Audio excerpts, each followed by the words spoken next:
introduce Mal Walden. There are lots of ways we could do this, but let's ask the question, did you play Gene Pitney during your days on the radio? I played Gene Pitney when it was a prediction.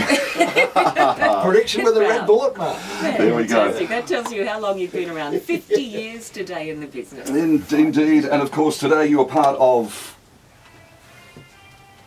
10 News at 5, the 90-minute bulletin, but today, celebrating 50 years, Mal Walden, it is sensational to have you at Magic 1278. Well, it's sensational to be alive. 50 years, yeah. And looking boyishly well Thank too.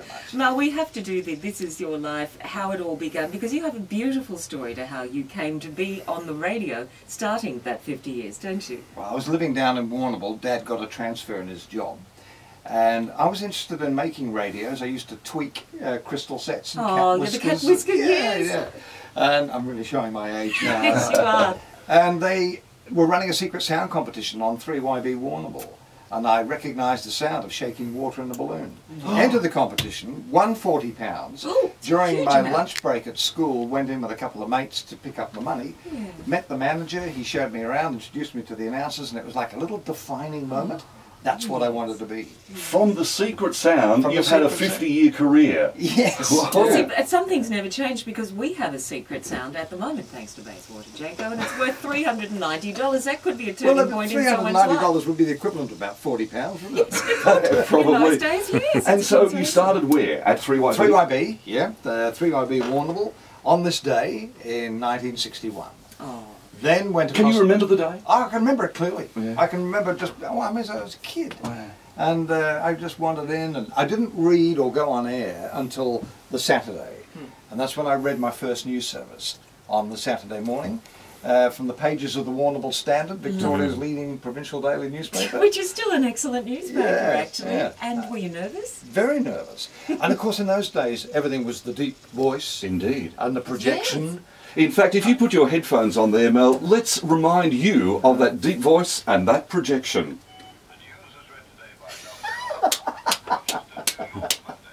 Where did you get that? More to the point, where did you get that voice? Well, it was produced. That was beautiful. There's a little bit more of you here.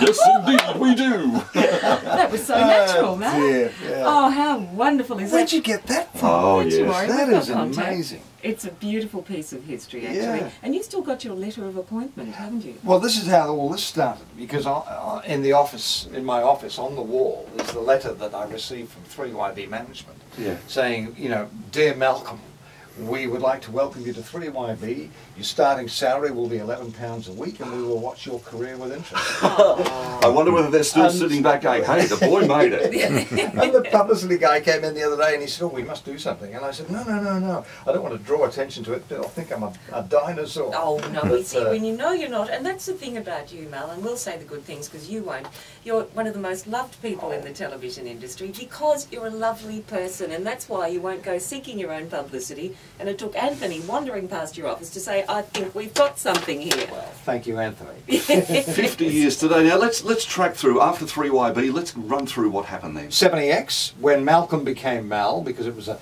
top 40 American import station.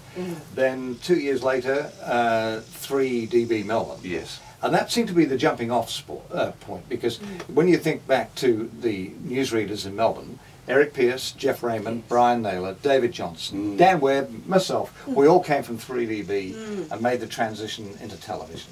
And Channel 7 was the spot for that. Channel 7 was just the natural jumping off spot. Yeah, and it all sounded like this. How sweet. Well, that was your piece of music for many, many years. It was. I think 10 years full-time and another 8 years prior to that. I kind of lose track of the years. When you've got 50 of them to play with, it gets a little bit difficult to arrange. But yes, that was a big part of our lives too, watching you doing that news. And from there, Channel 10? Well, that's right. When Fairfax took over Channel 7 in 1987, they cleaned the slate, got rid of a lot of people, including myself. And David Johnson, my good mate who we worked together at Channel 7 in the 70s, he was director of news at 10, and he picked me up and the story continued over at Channel 10. Big round of applause for David Johnson for having the intelligence to do that. Of course, he's one of the lovely men of the business too, so it's good that you two... well, DJ and I still keep in touch. We're very good friends. And it was interesting, you know, the three, Brian, David and I, were due to play golf on that weekend of Black Saturday. That's when he was lost. Tragic. That must have been the hardest thing to read. It was a terrible bulletin to read. It's not one of the hardest I've had to read, but it was certainly up there among them, yeah.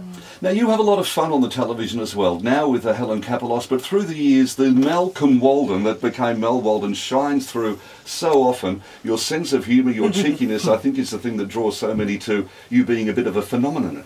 How are you going with that word? Well, I can't you know, say it after either. 50 years, you know, I'm going to be remembered for the phenomenon. And you know, we're not going to play it either. We were thinking about it, but we won't do that. No. Suffice to say that we will keep watching your career as it develops, just like the general manager at 3YB 50 years ago. Well, you can still have a little bit of fun, you know.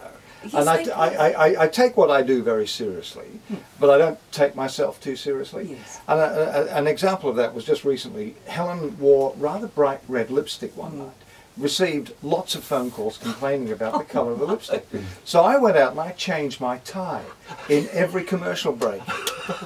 Just to gauge public reaction. Not one complaint. But if you had to put the same colour lipstick on, I am sure that somebody could have commented, probably your wife. And you've got a lovely family too, Mel. Yes, I have. Very, very proud.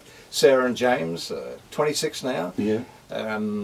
I mean, that in itself, they were very publicly announced. Yes, I remember the twins' arrival. I remember the night when I was told we were having twins and couldn't get the smile off my face. Went in on air that night and announced it to all and sundry, and so everyone was waiting for the birth. And we followed first day at school, and you know, we just followed. And they were wonderful children. You know, many years ago they were going to the Elstonwick Primary School, and I went out when I was working at another radio station, and I did a talk on radio.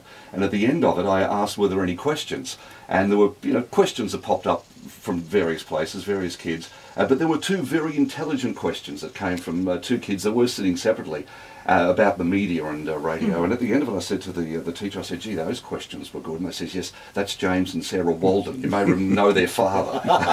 Isn't that funny? And I think they were about 9 at the time. Well, I remember Sarah going up to one of her girlfriends and said, what television station does your daddy work for?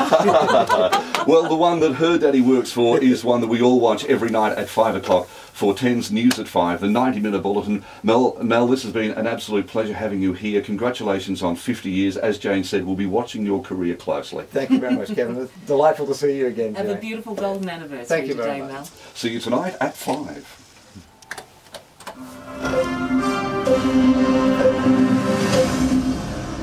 Don't miss the boat. Lovely.